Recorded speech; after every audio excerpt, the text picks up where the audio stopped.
Support for Central Florida Public Media comes from Embry-Riddle Aeronautical University's worldwide campus, where students can launch or accelerate careers in aerospace, business, engineering, or applied science. More at erau.edu/ww. I'm Sharon Stone. This is Engage.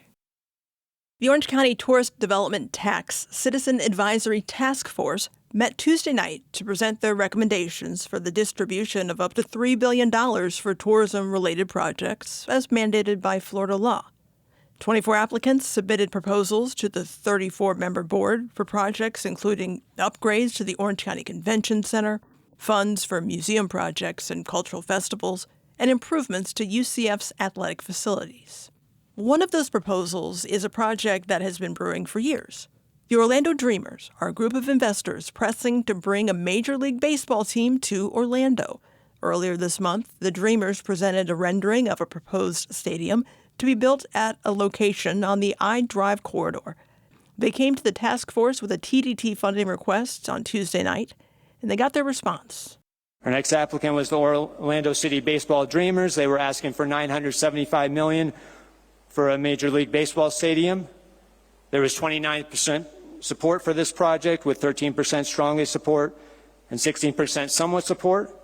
29% did not support this project, with 42% considering the project not ready for consideration, all of that in too soon for consideration. Task force members shared concerns about the project, including the fact that there is no hard location locked down for its development, and there's no assurance Major League Baseball will award an expansion team to the market. While some members acknowledged the potential return on investment, the consensus was that it's too soon to submit a request of this size for a project with too many unknowns. Attorney Rishi Baga is a member of the TDT Citizen Advisory Task Force. He did not support the Dreamers' proposal.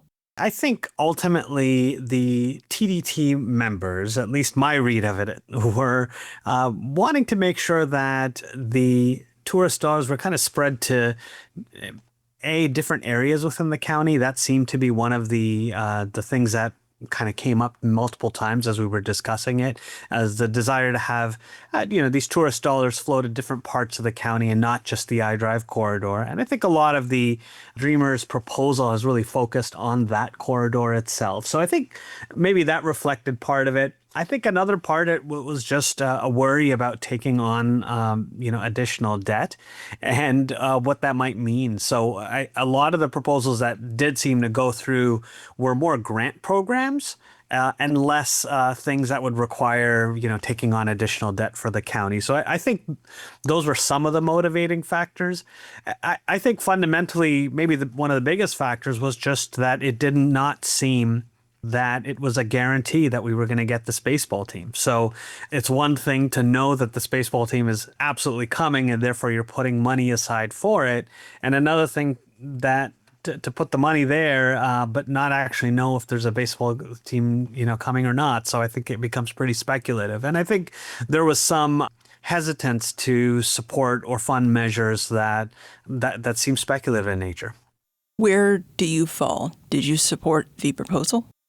I did not support the proposal, and I think really all those things came into play. One of them is speculative, right? It certainly didn't seem like we were guaranteed that this team was coming. And look, I'm a sports guy. I enjoy sports a ton, so I'd actually like the opportunity to have an MLB team here. It's not that I'm against that at all, but I do, wonder whether or not these funds, which could go to these other projects that many of them were kind of ready to go, and we knew they were shovel ready, as they say, but we knew that they could actually be used and they would start giving some immediate tourist impact, but also impact for our community at large, versus something that until we knew that there was a team actually coming here seemed pretty speculative.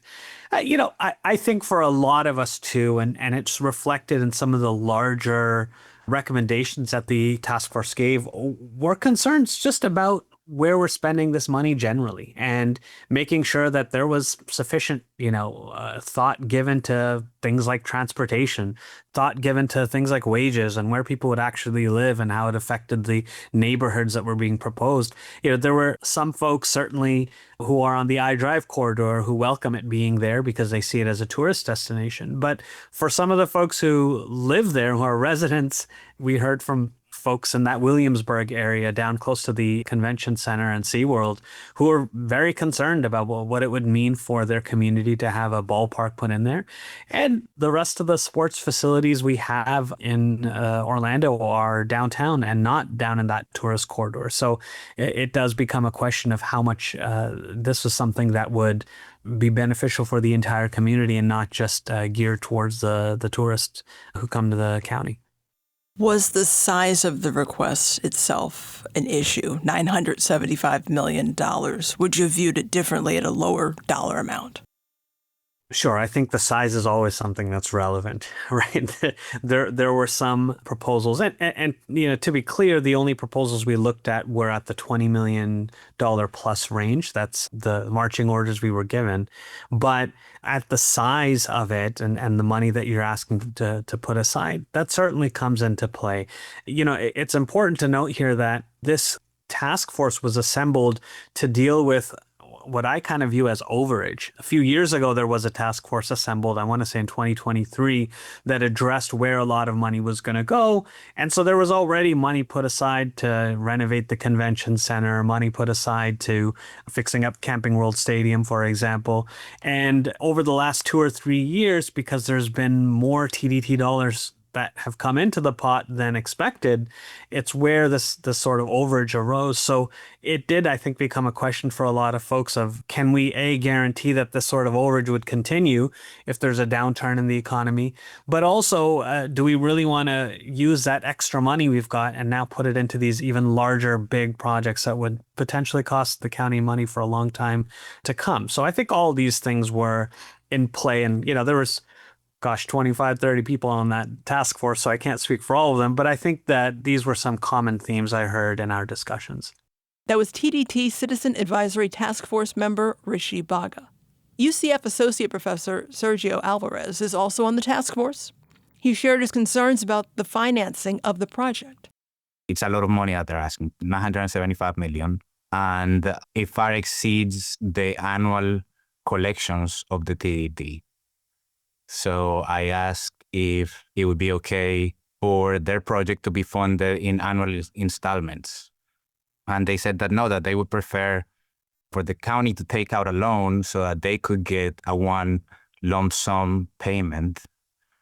And that just didn't make sense to me. It doesn't make sense to me for the county to be paying interest on a debt when the money will just be sitting somewhere trying to attract more capital when we're years away before any ground is broken on a stadium.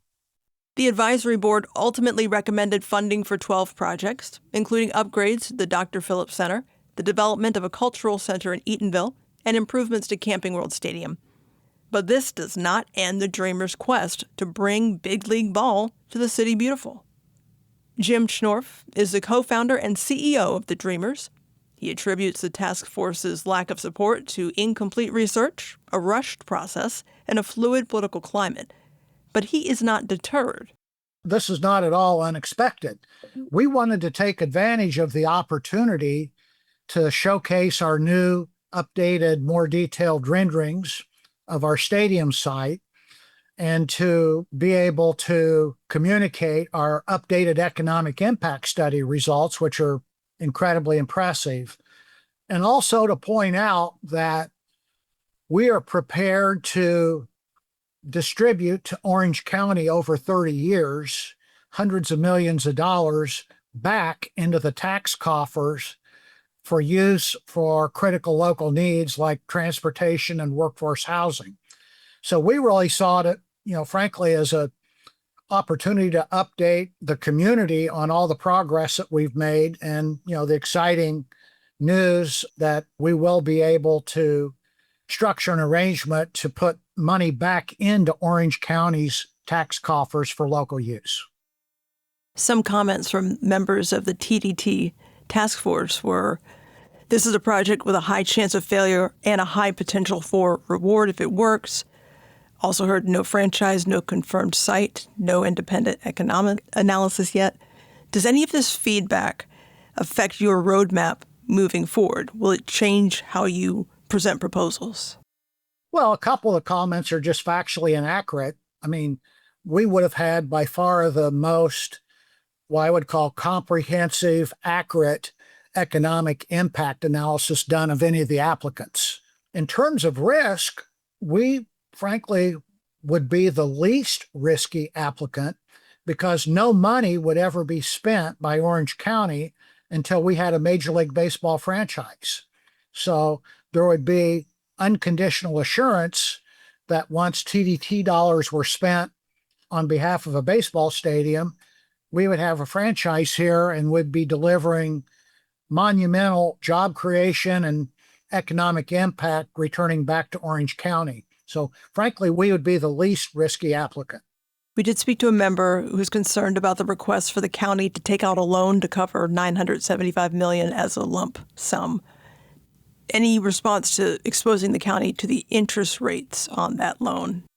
So the debt service on our request of $975 million would be about $57 million a year. And based on the independent economic impact study we had recently updated, we would generate approximately $32 million annually of additional tourist development tax going towards that $57 million payment. So on a net basis, if you were to look at it, Orange County would be expending $25 million in exchange for getting $72 billion of economic impact over 30 years. We would be picking up the balance of the construction cost obligations on the stadium. We would guarantee Orange County that they would never have to subsidize a dollar for annual operating and maintenance costs on the stadium. A stadium, by the way, that Orange County gets to own and put on its balance sheet as a $2.1 billion asset. So we would say with all sincerity that we don't think any other applicants would remotely approach the risk-reward scenario that Major League Baseball offers. We know there are limits on how TDT money can be spent by law. There are voices from within Orange County who say TDT funding needs to be directed back towards the community. What would you say to them about why TDT funding should go to developing a stadium? Well, as of right now, it's the law. So current law restricts the uses of those TDT funds. So given the current circumstances in terms of what is legally allowed, to us, the right thing to do would be to pick the use of those funds that meet the requirements of the law, that provide the best economic return per dollar invested. So at some point, the law may change, but here's the interesting thing about our opportunity, and that is that we have committed over 30 years to redistribute from on-site revenues hundreds of millions of dollars back to Orange County to use for these other purposes that TDT is not currently allowed to be used for: traffic mitigation, transportation improvements, workforce housing. So we're confident none of the other applicants are in a position to be able to do that. And that's a commitment in exchange for the participation by Orange County in funding the stadium that our group indicated publicly we were prepared to make. Where do you all stand with Major League Baseball and Commissioner Rob Manfred? Well, Barry Larkin, our Hall of Fame partner, who raised his family here in Orlando, is our ambassador to Major League Baseball, and he is in touch on a regular basis with Commissioner Manfred. So the commissioner is aware of the compelling market that we have, the terrific progress that we have made, the fact that we have the team side of stadium construction lined up under letter of intent, as well as well in excess of $1 billion towards team acquisition, whether that be one of the 2 expansion slots or perhaps relocation of an existing franchise. What happens if the stadium proposal is approved, but Major League Baseball doesn't grant an expansion team? Well, we're confident we're going to have multiple swings at the plate because it's pretty apparent to us that there will be multiple existing team owners watching the expansion process very closely, what those expansion fees are. The LA Lakers, as just announced, sold again for a record price. And so once those expansion fees for the 2 new franchises are announced by Major League Baseball, I think you will see at least a couple existing owners have an interest in putting their franchises up for sale. So in addition to the 2 expansion slots, I think as a minimum, there'll be a few MLB owners that will look to take advantage of that situation and potentially put their franchises up for sale. Jim Schnorf is the co-founder and CEO of the Orlando Dreamers. The task force recommendations will be passed on to the Orange County Commission, who's expected to vote on TDT fund distribution later this month.